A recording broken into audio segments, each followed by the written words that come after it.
The broadcast is now starting. All attendees are in listen-only mode. Good morning, ladies and gentlemen. Welcome to the Catalyst webinar series presented by the Education Committee for the Southern California PGA section. The Catalyst webinar is a bi-weekly educational platform for creating success and change in your career and club.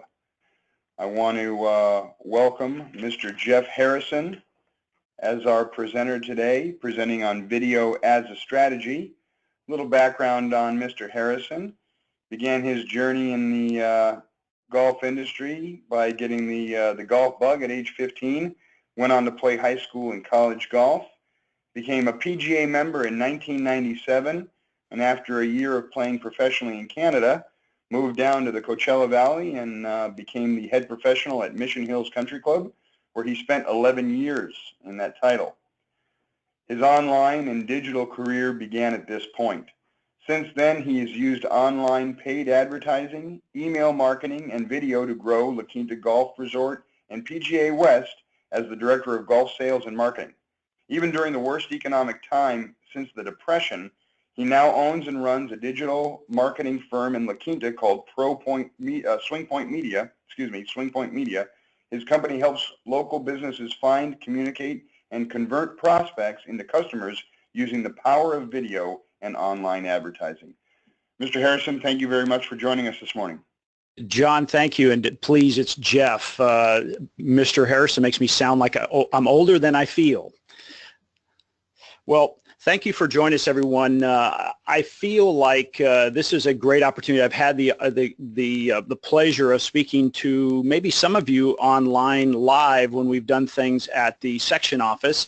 We did a program a couple years ago, and it's very well attended. So there's a lot of things that have happened since then, and so I just want to start out by kind of laying out, hey, what is the goal today? And the goal today is to share with you industry facts about how valuable video can be to you personally as well as the golf industry, and how to begin using it as a tool to attract and retain more customers and members. In fact, a little bit later in the program, I'm going to show you how to actually duplicate your efforts and scale your business without being there.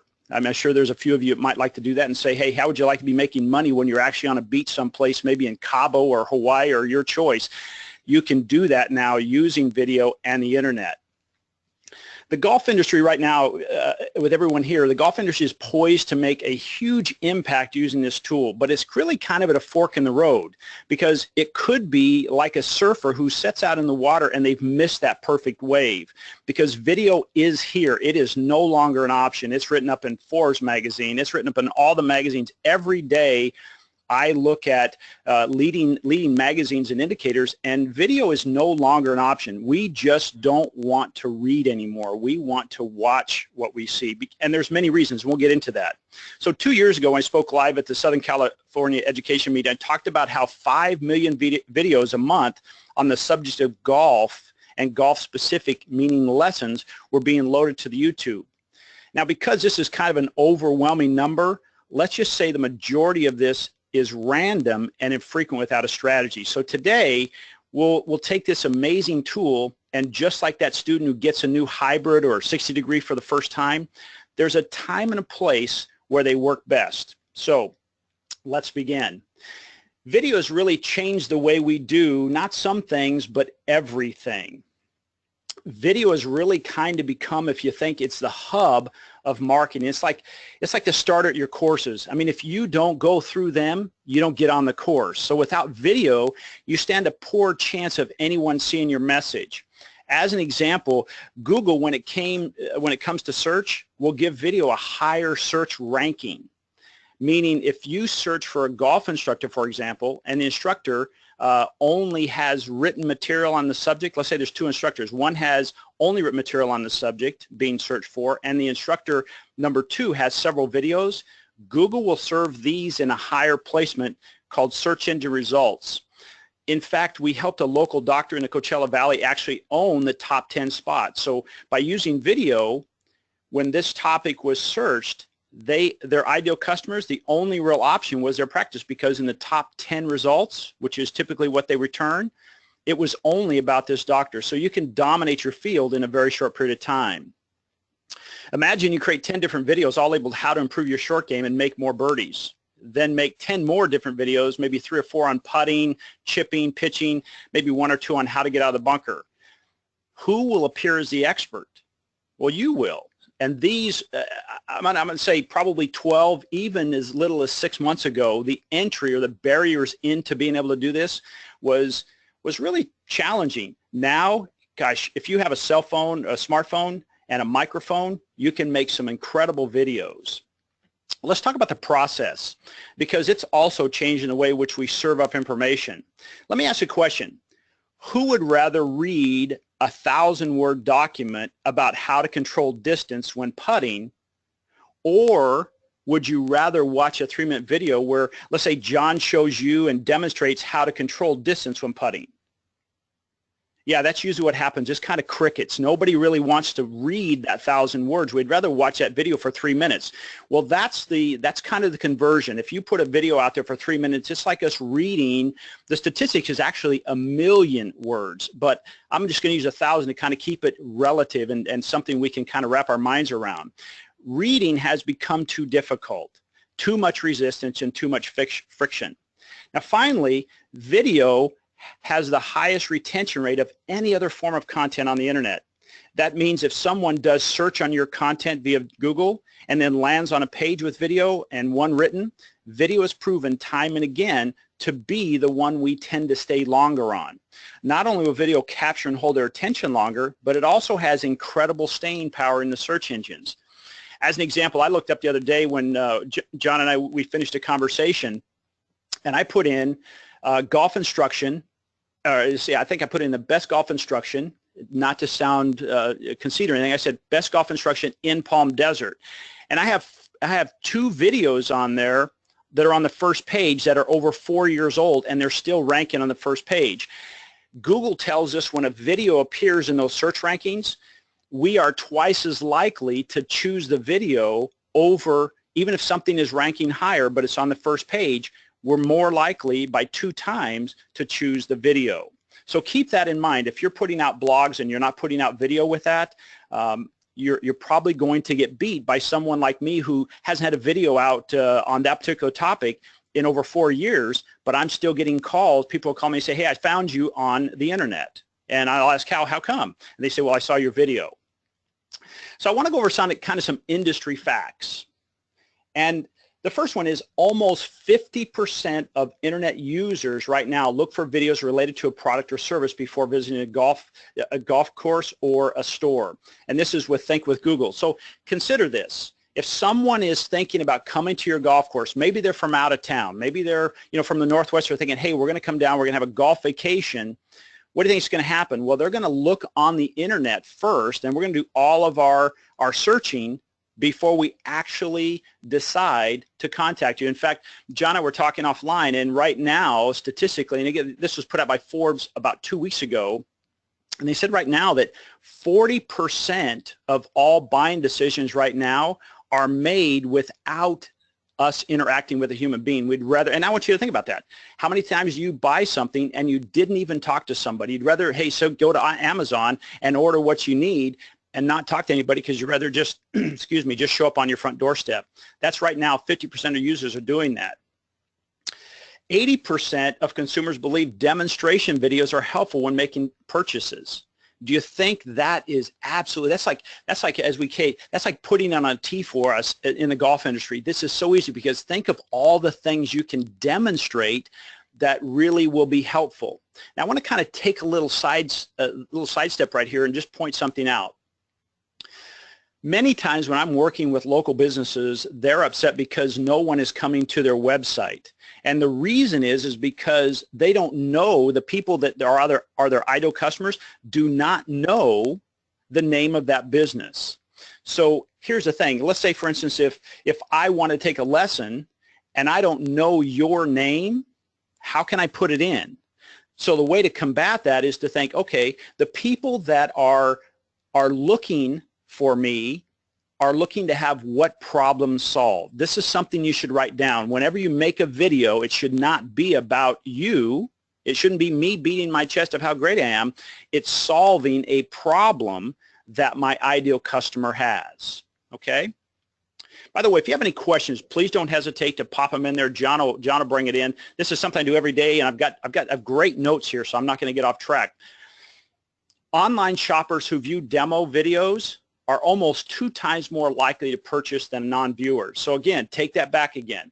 If you have demonstration videos, whether it's, hey, you could be doing unboxing a new, whether it's new clothing line, something that will keep us cool in the desert or warmer, you know, in the winter. Well, not here in the desert, but in other areas where it does get cold. And you're unboxing that. People love seeing that. It's like having a runway show without having to be there. You could do demonstrations on how to use that lofted wedge to get out of a bunker or to get over a bunker and stop it close. And again, I'm going to show you here pretty quickly how easy that is today to do things like that and really produce a very nice product. People spend an average, now this is important, so I want you to think about your websites, your current websites. People spend an average of almost 3 times more time on pages with video than without. This is from Wistia. If you don't know who Wistia is, they're one of the leading people in the market that do video, and they have all these stats, millions and millions of pages of stats. So if you don't have video on your home page in a prominent location, you're missing that opportunity to have somebody make a decision, because it's almost 3 times more powerful, people spending money than without. I often see this happen where there's a video made and it's almost like it's in the 27th page and it's near the obituaries, and we're wondering why there's no views. It should be prominently displayed. We call it above the fold. That's that first portion when you go on a website, and that first portion that shows up, we call that above the fold. Next one is 55% of people consume videos thoroughly. Remember, I talked about the retention. It has the highest amount of all types of content. Here's the thing. When you put something out and I want you to imagine you've opened up your cell phone or your iPad or maybe a desktop, and there's this long email from John. How long will you stay in that? If you have to scroll down some, chances are you're not going to stay with that. But if there's a short little thing, hey, this is an important message from John about today's seminar, and here's a little video to kind of go over that. And even if he puts in there, hey, it's only a 2-minute and 37-second video, you're more likely to consume that, and once you start it, you'll finish the entire piece. In fact, there's this question going around, how long should my videos be? As long as they need to be and not a second longer. It depends on the content. If I'm looking for something that has a real quick answer, it should be quick. If it's more in depth, like some of our clients we have are doctors, they're more in depth. They may be 20, 30 minutes, but it's not any longer than it has to be. The next one is more than 50% of videos are watched on mobile. You got to keep that in mind nowadays, because when you're putting content out there and you're designing it only to be seen on a big screen or a flat screen for your desktop, most of us, or more than 50% of us, are watching on mobile. So we have to be aware of that. One of the little statistic, and this should happen about 45 days ago for the first time ever, we are consuming more content on the internet, video if you will, than now cable television. It's an extremely powerful mode of getting in front of your customer. And the reason is because, let's face it, it's on demand, it's there when we want it, and we can turn it on and turn it off whenever we want to. And in most cases, it's a 4-letter word, free, and we love that. All right, so what does all this mean to you? Well, your people are hungry for content. Golf lessons, how to play particular holes, rules as they apply to your course, new club demonstrations. The list is almost endless. So I want you to think about, as we go through this, your customers and members, they prefer video. The numbers are overwhelming. Yes, there's a few people that would like to read, and there's a great way to do that is say, hey, make your video and then put a little excerpt below it, maybe a paragraph or two. That way you're satisfying both the people who would rather watch it and those few people, very small percentage, that would rather read it. You're getting both of those taken care of. And quite frankly, at the end of the day, video is so much easier to make. It truly is. The opportunity to capitalize on a market is hungry for what you have. There are so many people out there searching for this. I mean, I'll give you an example, and you can go look it up. I did a video gosh, it's now 5 years ago. I did it with a camera, a regular camera, and then I edited it, barely edited it. And the only reason I made it was to give it to one of my clients who was asking about, hey, how important is your shoulder plane? And I did that. Well, now, and I did absolutely no advertising, no nothing. I just sent it to him specifically. I looked the other day and it has over 100, I think it's 135,000 views on that. Imagine if you had something out there that has 135,000 views, and I can tell who those people are, and if I wanted to go back and communicate with them, video allows me to do that. I know who watched that video, and I can get back in front of them with more content if I wanted to.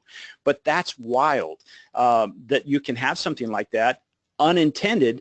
But here's the thing. Remember I said, if you're going to make a video that solves people's problems, okay? As I said, the barrier to entry is almost zeros as compared to 12 months ago, and we're going to get into that a little bit deeper. And you already have an almost unlimited supply of potential content. For a while, we would do this for golf courses. We would make, we have a product called, and I'll get into this a bit more, Etiquette Moments, and these are little vignettes that we created over 100 of these, and we were sharing them. The Golf Hall of Fame picked it up. It was picked up by many places outside the U.S., many places in Canada we would use that. In fact, it got to the point we were sending out and getting views of over 55,000 people a week watching these videos. It had no selling in it. It was really talking about, hey, rules of golf, pace of play, etiquette. That was all it was. And people love that because, let's face it, when we give golf lessons, and I'm just as guilty, what do we teach? We teach how to hit the ball, how to make the swing. We don't talk about the rules and we don't talk about etiquette. This was a great way. We made these originally just to follow up with our customers. That's all we did, but it became something that was in a demand. You can do exactly the same thing. So we decided, hey, the roadblocks now have been removed. I'm just going to go through this. The last 12 to 24 months, the platforms are very limited. You had very limited resources to put any content out that were video based. You had like Livestream, YouTube, and Vimeo, and that was about it. When it came to camera, hey, they were expensive. I mean, I remember when a long time ago when I started teaching full-time and I bought the V1 equipment, I think I spent about $7,500 for their equipment. Now I could do that exact same thing with a wired mic or even a wireless mic and my iPad and probably do it for less than $100 and have higher quality, higher resolution.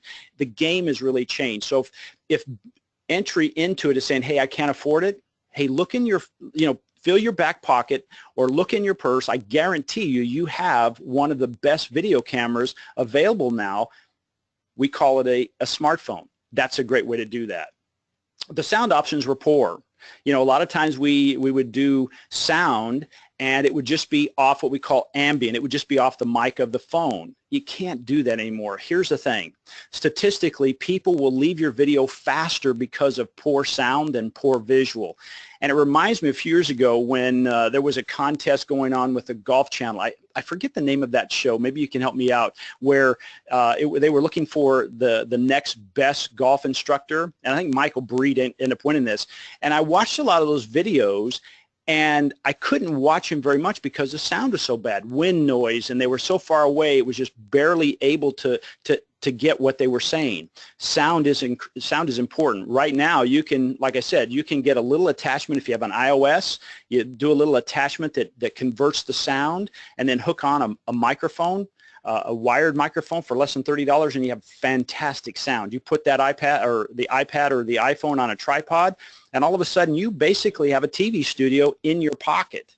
And it's all done, like I said, for probably less than 50 bucks. It used to be very technical. Now it's so much easier. There were no really great options for live. Now, live is very powerful. If you're not using live videos, wow, you're missing, again, going back to that surfer. Be the one riding the wave. Don't be wiped out by the wave.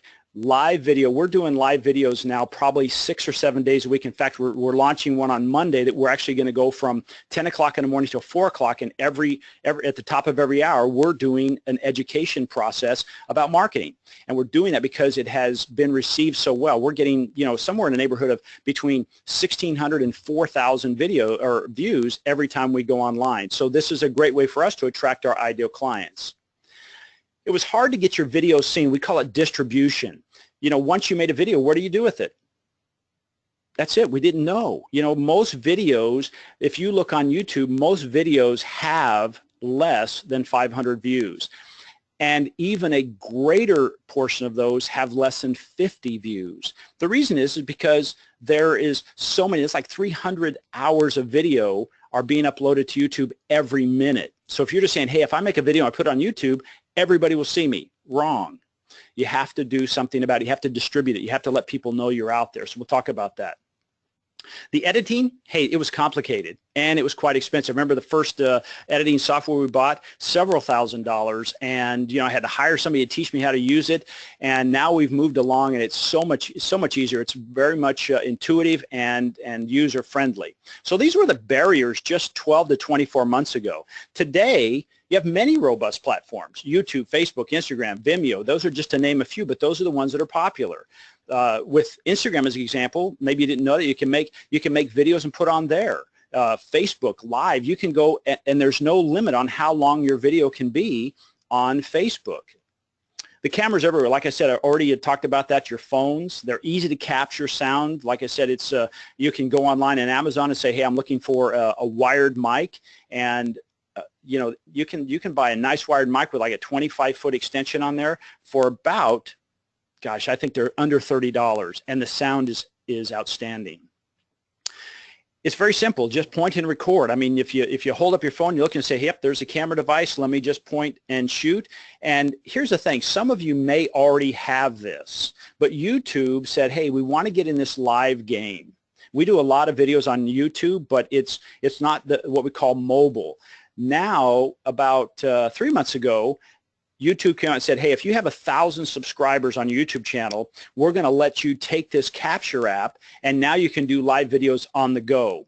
Well, then it went down to, well, if you have 500. Now they've lowered the bar to 100 because they see how powerful this is. So take a look at your YouTube account. If you don't have one, get one, and then get yourself 100 subscribers. This is a great way. Imagine, especially if you live in a transitional area like we live in the Coachella Valley, and you want to stay in touch with some of your members when they're away, when they're back in the Northwest or they're in the Midwest. You can fire up that video and say, hey, we want to join you because we want to show you some of the updates we're doing over the summer on our golf course. I'm going to just take you out here, and here is our superintendent and what's going on today. These are things that have nothing to do with selling, but you're keeping your audience engaged, because the key point on longevity and retention is to stay top of mind.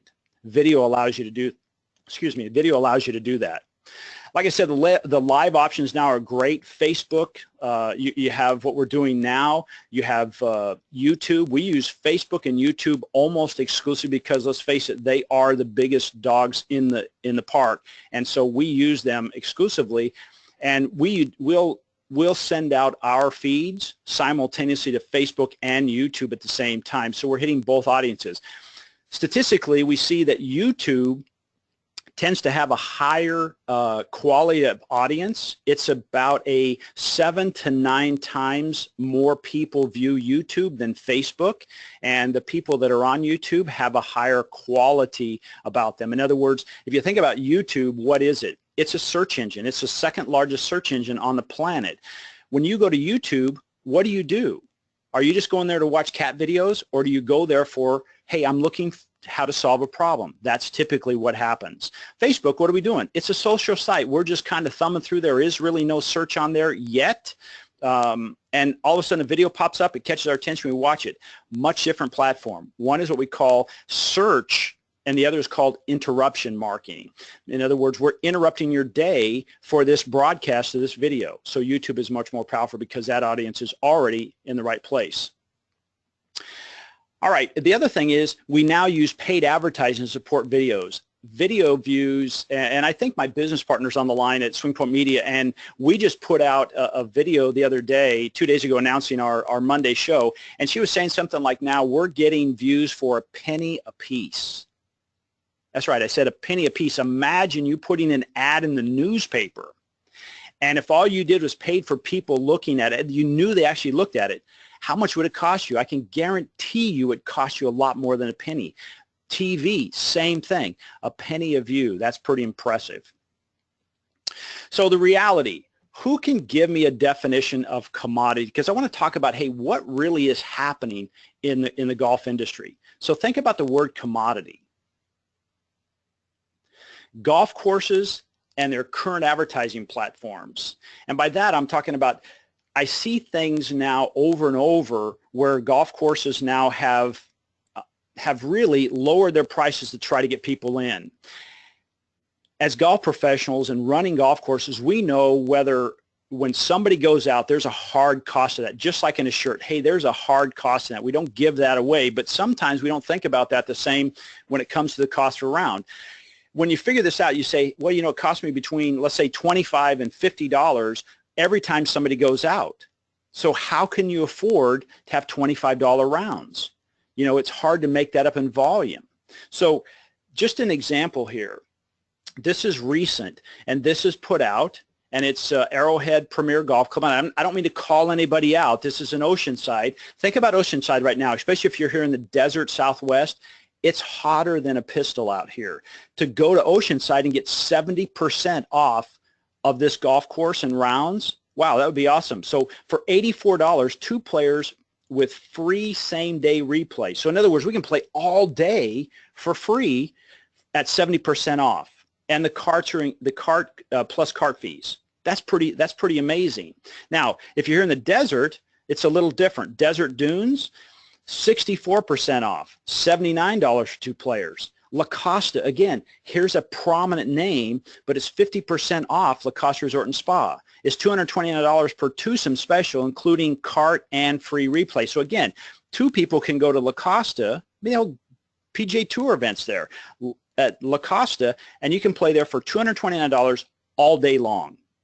Now, that would be, if we look at the 3 of these, I could take a look and say, okay, hey, during the summer, John and I were talking beforehand, and we know this, you know, at Mission Hill we did the same thing. About noon this time of year, we'd shut down the golf course, we'd shut down the golf shop, and if anybody came out, great. You know, the guys in the bag room would take care of it. But we understand that. You know, here is about, let's call it $40 a player to play that with range balls and free replay. I get that. But in Oceanside and La Costa or Carlsbad, those are 2 areas right now that are probably in their peak season and could attract people like us to come to from the desert to their locations, and we'd be willing to pay whatever it is just because it's cheaper than the air conditioner running our house all day. So that's what's happening with commodity. With commoditization of your product, it's basically getting to a point of people are making decisions and saying, I'm no longer looking for the experience. I'm looking to say, whose product is the cheapest? And when people do that, what does that do to damaging your brand? What does that do to your brand? And more importantly, what is it training our customers to do? To continue making decisions on, I'm not playing Monterey, I'm playing Desert Dune because it's cheaper. And it's still, you know, 4 hours of golf. It doesn't matter if it's in perfect shape or not. It's about the fact that I can play it for $40 instead of $140. We can turn this around, gang, and video can do that because video is going to add value to your product. At this point right now, it's like, gosh, where would you play? Would you play for $42, $40, or $110, $115? Well, it depends. I might go to Arrowhead and Oceanside, make a day of it, and for $42, I can play golf all day long. Take a friend. You deserve more than that because that $42, it may cost you $50 to get that round out there. In other words, to maintain your golf course, run the staff in the golf shop, it may cost you $50 a round. Okay, so we're never going to make that up in volume. Jeff, yes, sir. John here. Yes. I just had to interject. I would love to get $140 for green fees here at Monterey, but that's not the reason I'm interjecting. The question came in, do you think that this would this could work in the retailer arena, explaining how performance fabrics work, explaining quality and prices. How would video work more specifically in the retail arena? Yeah, that's a great point. Now I'm going to talk about that, but I'll divert and say absolutely.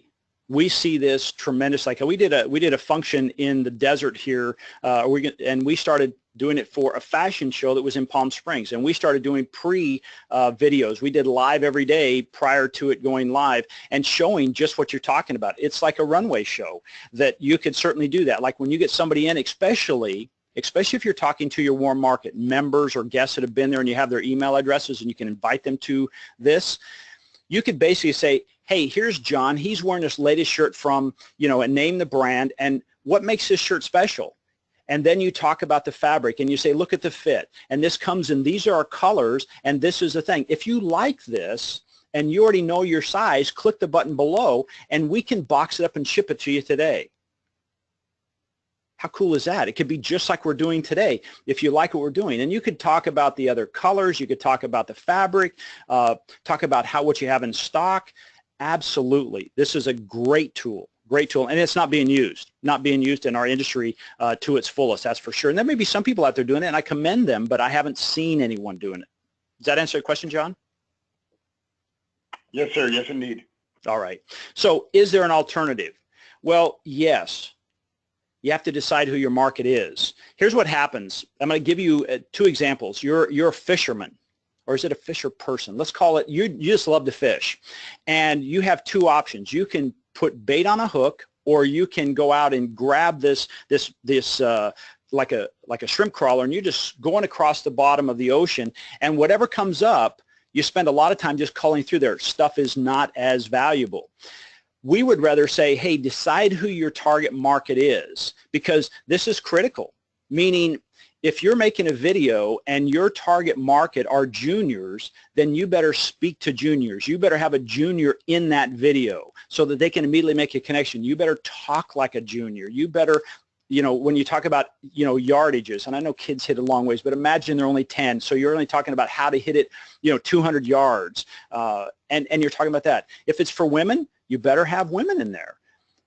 This is critical, because if you make this, hey, let's just make it generic and hope somebody gets in there, you're just like that fishing boat out there. You're pulling everything above and you're just having to settle for it. I'll give you an example. During this time of year in the desert, many courses have what they call stay and play packages. In fact, the one we looked at La Costa is a stay and play package. If you did something like that, what happens is you would attract a lot of people because you've brought the pricing down to bring people who would normally not play your golf course. At first it seems pretty good, but they tend not to have any additional spend. They're not buying food or beverage off the golf cart. They're not coming in and they're not buying things inside your golf shop. They're probably they're probably the type of people, and I hate to say this, but it's true, they'll bring their own beverages in and put it in their golf bags. And has anybody seen that? Like, that all of a sudden you pick up a golf bag and it weighs a lot more, or maybe it's sweating around the bottom. You're bringing the wrong kind of people in. But it looks good at first, but they're not taking care of your golf course, and longevity is not there. They're only coming when your prices are low, so there's no sustainability. Okay? So we want to use video to begin using video to build value. What is the experience? Most people make a decision after you've given them the experience of being on your golf course. How could you do that? Well, you could use videos like, we've done a lot of videos that are golf course review videos. In fact, we used to do a program, I got involved in when I was at PGA West, is Golf's Ultimate Signature Hole. These were so popular that they are still running on regular television, because it went from Time Warner to Spectrum, but they still show these things that we made probably 5 or 6 of these videos, and they're still showing, and we not even pay for them. We haven't paid for them in 5 years because their audience just eats that stuff up. Gang, I call that a clue. Write that down. How can you make a golf video about your golf course and talk about how to play it? What makes that hole special?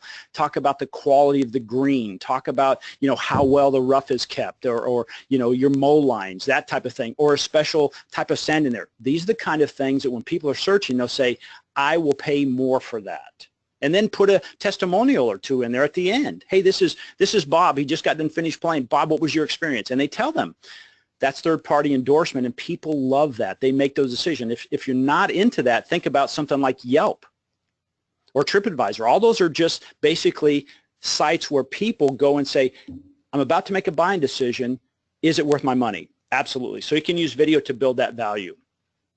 And as I said before, build the video for your ideal customer, okay?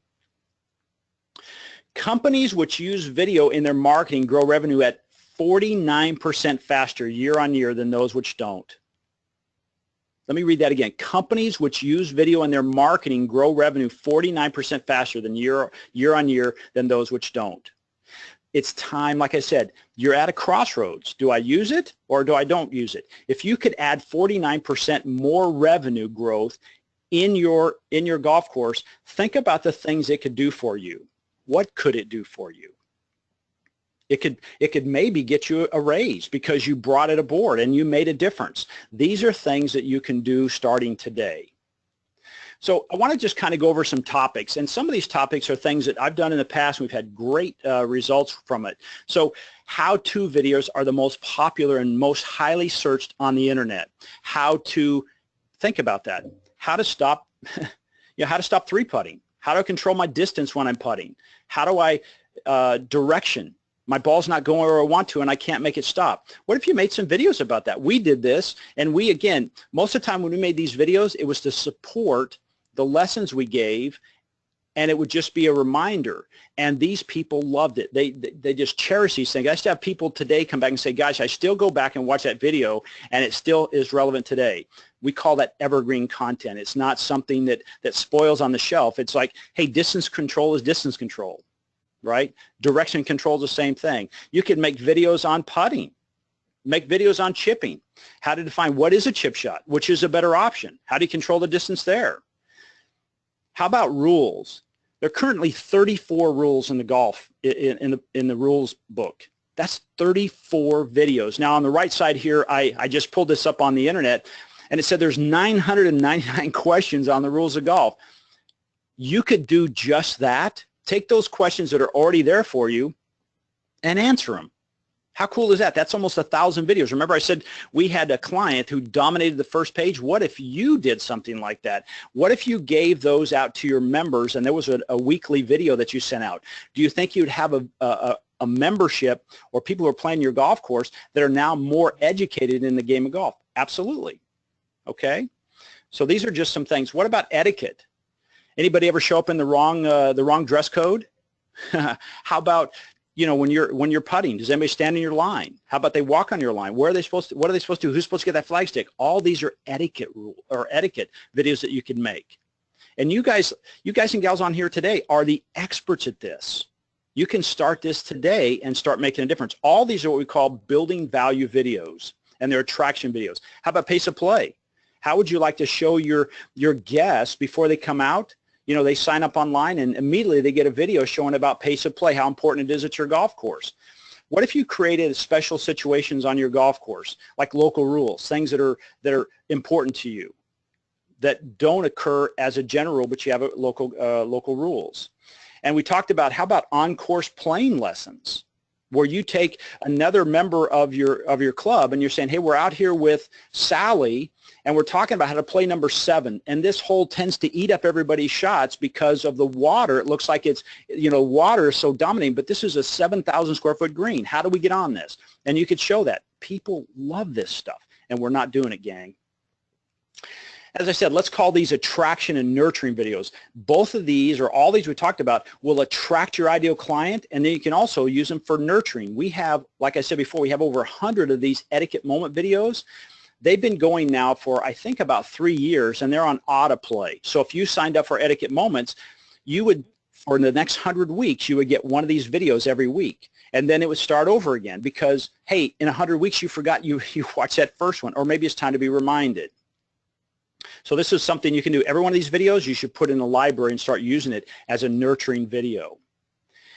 So how do you get return on your investment in your video? Well, first of all, you need to create a need in your video message. In other words, what is the need? We talked about that. How do I reduce my putting? I lose 7 balls around because of my slice. How to hit the ball straighter, how to reduce your slice. Create potential fear of missing out. We call it FOMO, fear of missing out. What's going to happen if you don't take advantage of this great opportunity on our clothing, the clothing that comes in with this special fabric? You're going to miss out because we only have, a size run, we only have 2, 2, and 2 as an example. Reward those who take action. If they take action now, what are you going to do?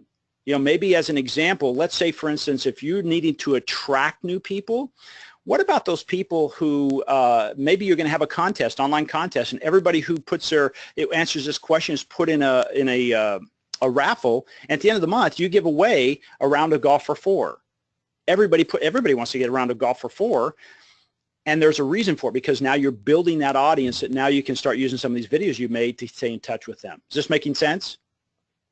So again, here's some examples. Again, unboxing videos of new equipment.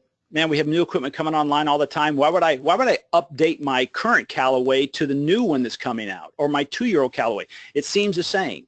You could say, hey, it's, as I said, not limited to gear. Somebody asked earlier, could it be clothing, new arrival of wines, or even a golf trip? How about getting your chef involved? Or maybe your sommelier, if you have somebody like that at your club, and they can talk about the wines, food pairings, things of that nature. All these things attract your ideal company or customer. The last thing is runway videos of new apparel. We talked about that earlier. It's a great way to do this. So here's things that, again, I mentioned earlier. We call it etiquette moments, and this is my business partner, Amy. Jeff and Amy are both golf professionals. This is about loose impediments. People don't know about loose impediments, so we started making these videos. Like I said, we have about 100 of these, and we just said, hey, let's just go through the rule book and start making videos. And this is in the definitions. It's not even a rule, but the definitions on how that plays. The other one is, how do you build lessons in clinics? Well, we made a series of these, and we would send that out to people. The golf drills, putting and controlling your direction. How about those people that are directionally challenged? This is a way to do this. This is about a 9-minute video, and we have a very, very high retention on this.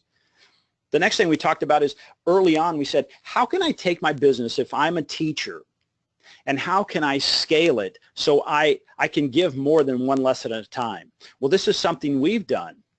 We said, okay, we put out videos and said, especially if you have people that are out of the area, we put together a thing called the Golf Improvement Program, and we put a series of videos in there, and it was I think it was one video a month for 12 months. We sold it for $299, and then we offered to people, and every month it would automatically send them their video every month. And it would be on course. It'd be a little longer. It'd be about probably 15 to 20-minute video, but we had to do that once a month, and we got $249, and you know what? We didn't have to do it more than once.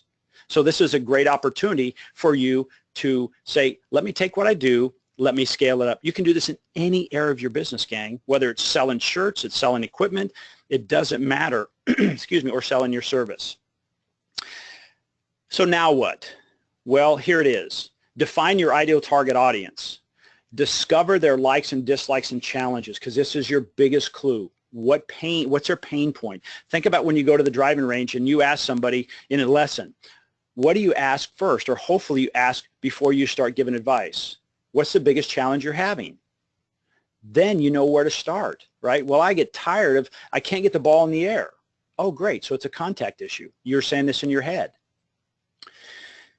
I would recommend you sitting down with your staff and saying, hey, let's brain list a list of content topics that cover all of them, and then create what we call a content calendar. In other words, saying, okay, instead of, because otherwise it could be overwhelming, you look at a list of 50 and like, oh my gosh, that's too much. But if you took that content calendar and said, every week I'm going to make one video about these pieces, you can start priming your audience and saying, hey, next week we're going to be talking about X, Y, and Z. I hope to see you there. So it's like a cliffhanger. It works really well in all industries. TV uses it forever. Think about that. End of season, it's a cliffhanger. Who shot JR? For those of you that are old enough to remember that. Equipment decisions. Well, here's where it comes to it is, get yourself an iPad or a tablet. Get a tripod and a wired or wireless mic. The wired mic, like I said, it's probably going to cost you $30. Wireless mic, you might spend $500 or $600, but I guarantee it'll be the best $500 or $600 you've ever spent, because now this gives you range of motion, and now you can be a little further away from the project. And then start filming and publish your content. That's really what you need to do next. And then share with your current email list, put on YouTube and social media. And really, that's a great way to start. We could go so much deeper in this, but I want to give you an idea of, hey, you're at a fork in the road. Are you going to turn left and say, I'm not going to get involved in this and suffer the consequences? Or are you going to take the right on the right and say, I'm going to start filming things today, because we have a plethora of options of what we could put out there that our ideal audience would absolutely eat up and share. I want to thank you guys for coming, the guys and gals for coming. I really appreciate it. If there are any questions, I'd love to do a little Q&A right now. John, again, thank you so much for having me. I hope this answered that initial question is, hey, how is this going to benefit me individually and my industry? Any questions? Jeff, thank you very much for your presentation, and it's true, every piece of it. I'm guilty of it too. I don't read anything. If I could watch it. I do have a couple of questions that are here. What are some of the ways to measure success of one's video? How do you measure that success? Yeah, it's a great question. In fact, it's so much easier now today, John, because you can on every video put out there, whether it's on Facebook or it's your YouTube, you can look out there and say, hey, how many views is it getting? How many shares is it getting? And you'll know if it's being successful or not by those two metrics. The other metric is, if you're using to attract clients, when you're putting out there, are you getting people calling you? That's a clue. Absolutely. There are some other things you can do to get more views. As I say, you can put it on Facebook or YouTube and put a little advertising on it. I'm talking like $3 to $5 a day and get tens of thousands of views. One thing I want to point out, because it ties right into your question, is before you start making videos, look it up on Google. Put it in there. Hey, I'm making a video about, how to correct my slice. Put that into YouTube and put it into Google and see if there's any videos on there. And if there's a video up there that has, 4 million views, you're onto something. There are people that want to watch that. And sometimes, like we've all, we've read the book and then we go to the next book. Well, sometimes they'll see that video, but it's not really resonating with them. Even though the information is correct, your video may do the trick. But yes, you can absolutely measure those metrics by views and likes and shares. Videos are more likely to be shared than written content. And what about rounds and revenue when we're talking about green fee, cart fee? In what respect? Measure that? Well, one of the ways you could do is if you had a video and at the end of the video you actually had a button on there. It's easier than ever, a button that says, click here to book, and then take them right to your booking page.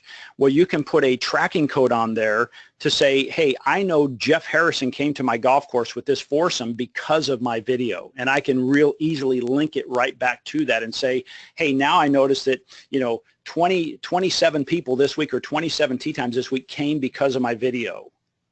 You can now do that. They're called tracking pixels. Sounds complicated, but it's basically saying, hey, you know what? We just know where you came from and why you took that action. Again, I would say go to YouTube right now. I could show you here, but it's another half-hour presentation, but you could go to YouTube and say, how do I put a tracking pixel on a video? Boy, there you go. In fact, they already give it to you. One of the things I would also do, John, is for those people who play our golf courses, this is another topic, and we've done this before with the PGA, is collecting data. We're not doing as good a job as we could be doing of collecting data. Who's coming to my golf course, but more importantly, who is leaving my golf course and following up with those people. In other words, all those videos we talked about, the etiquette moments and things like that, those should be things we should follow up with people, but we're not doing anything. We're getting their money, but we're not getting their information for those people that have either resort or public facilities. If we do that, it can be an absolute game changer, getting that information, and video can do that for you. Well, that's certainly true in so many facets of our business. It's true in you know, private events, weddings, and parties that we put on in our various clubs. People come in and inquire and want pricing information and package information, and we provide that. We get some contact information with them, but then, you know, 5, 6, 7, 8 days later, we don't follow up as good as we should. I think that's probably industry wide.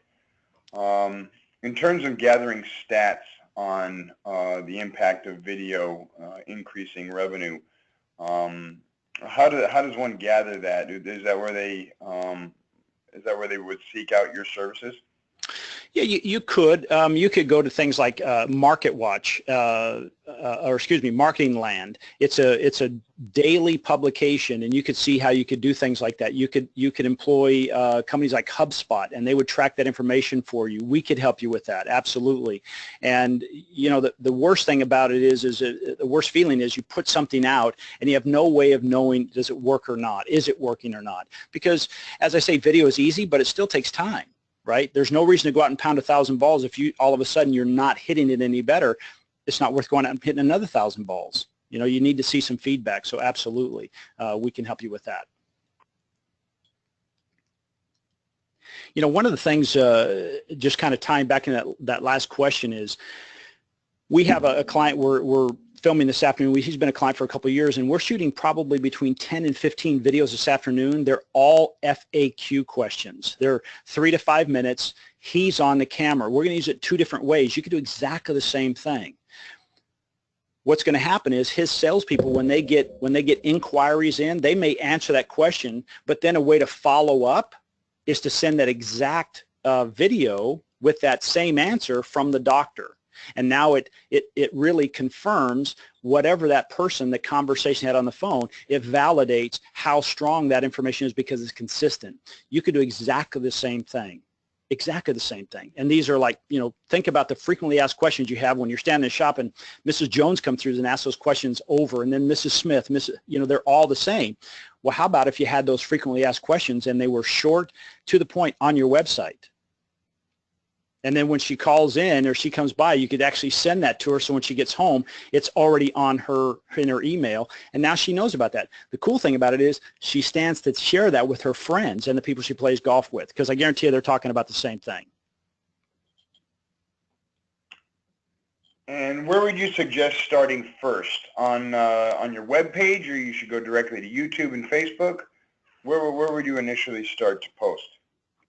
I would, well, it depends. It depends. Are you a public facility or are you a private facility? If you're private, I would probably start putting it on my website and then sending emails out with the link with a picture. Like I'd say, you know, if you're talking about chipping, take a picture of somebody chipping and link that picture and send it in an email, so when they click on it, it takes them right to the video. If you're a public facility, I would probably start putting it out to the public domains like YouTube, like Facebook. And anymore, it used to be a time where we'd say, hey, let's take our YouTube videos and let's put it on Facebook. Facebook is showing favoritism, and they should. They're showing favoritism and saying, hey, we want you to actually upload the content, we call it organic load, to put it on Facebook. So now you have a Facebook video about that and you have a YouTube video about that. And then start attracting people to that, whether it's, say, you're running an ad. Because here's the thing, if you just put out an organic post with that video on Facebook, right now the statistics are only about 1.5% to as high as 2% of the people that are on your list are actually even seeing your post. So it's better to say, hey, let me spend $5 a day and get attraction to that, and then at the end of that, I'm going to get names and email addresses. Those are very cheap leads. So I would start out, you know, again, on the website if you're private, and I'd go to the public domains like Facebook and YouTube if you're a public facility.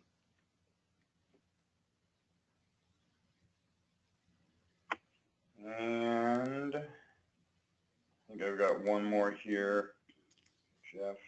Okay. From your experience, what are the do's and don'ts of filming? Yeah, this is that's a good one. I should have put that in there. That's great, John. Do not get the sun behind you because you could become a silhouette.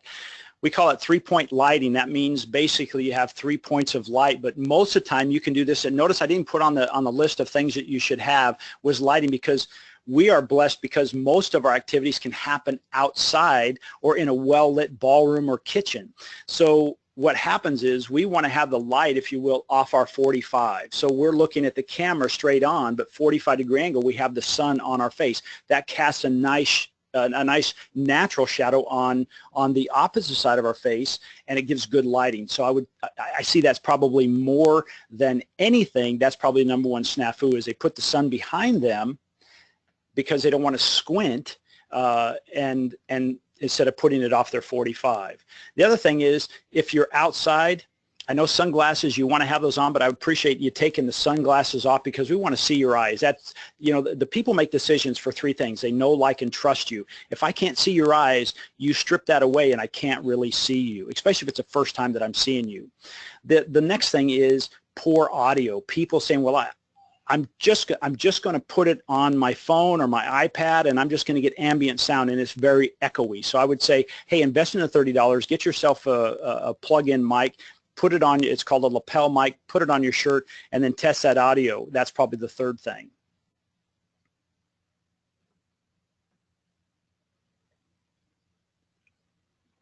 And any advice on videos that could help attract large golf outings or weddings? Wow, absolutely. I would get with whoever does your bigger golf outings, and I would start collecting testimonials from people. Like when they come off, this is the greatest thing you can do with your iPhone or your iPad. Hey, when those people come off the green, they're excited to be there, right? I would have them give you some testimonials, and I'd put that in the video itself. Same thing for weddings, talking about, you know, like we do drone video work as well. We're FAA certified, so we'll do wedding videos, and we'll do aerial shots of the location. People love that. It's just like a golf course review. You're taking them through the event. You're putting them in that room. You get to see pictures of happy brides and grooms that are really happy to be there. I promise. They're really happy to be there. And I would start then going back and attracting those people who are most likely to want to use those services. Those are, I would call that really low-hanging fruit, very low-hanging fruit. And most businesses, especially our industry, we don't have a lot of video out there about that.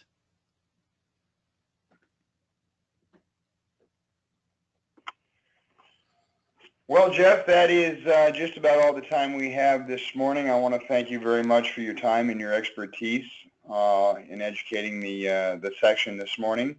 For all the Catalyst webinar attendees, we will be sending out the quiz and the YouTube, funny enough, the YouTube recording of today's video as a strategy. I'm going to be sending that out. Please take the quiz and return the quiz to Sharon Kirkman at pgahq.com. And a score of 70% or higher will earn 1 MSR credit for you. Also, very excited to announce on the 27th of this month, we will be having our next Catalyst webinar series with our presenter, Pete Bevacqua, CEO of the PGA of America, will be joining us that morning. So I want to make sure we get the word out on that. We want a big turnout for that. Should be very exciting. It will be a town hall format and a Q&A that we'll be asking some questions and hearing all about his experiences and what brought him to the position he's in as our CEO of the PGA of America, and some other burning topics that will be addressed as well. Thank you very much for your time, ladies and gentlemen, and have a good afternoon.